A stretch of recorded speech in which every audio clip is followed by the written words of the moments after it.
down in South Florida, they are pouring beer off the second deck of the Elbow Room, and Matt Tkachuk is jumping into the ocean with Lord Stanley. The vibes are great down in Florida. Off the ice, management side, it's a quick turnaround for Bill Zito. He's got to quickly turn his attention to keeping this group together, potentially finding ways to improve Vegas it. Today, that group might blow a number. Yeah. I mean, I'm not being funny. Like the celebration is, we were just in Florida, honestly.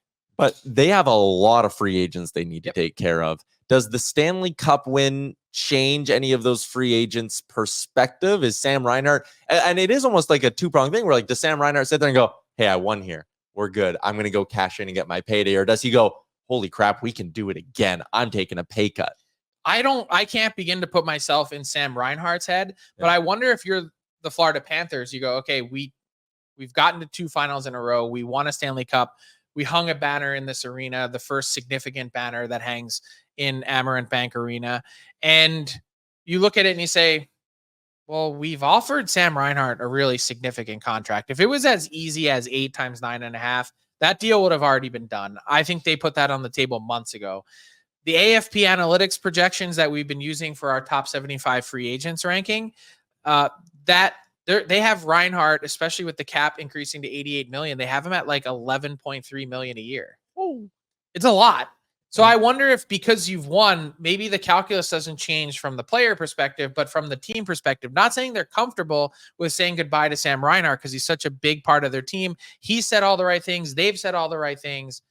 But now that you won, do you go, maybe we can get 3 players for that number or 4 players for that number? Yeah. I don't know.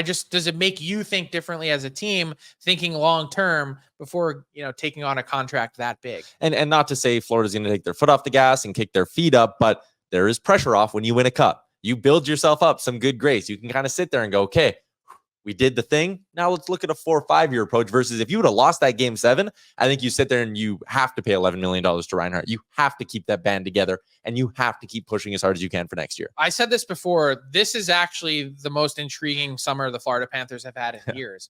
They haven't had assets. They haven't had cap space. They pieced it together last year with injuries to Montour and Ekblad by bringing in Oliver Ekman-Larsson. You think it's going to work. You're not entirely sure. Obviously, Forsling has been a huge find. Like they've found a way in a transition year to really make a ton happen. This wasn't the year that they planned, I don't think, to win the Stanley Cup. And what'd you say before? You plan, God laughs? Exactly, Frank.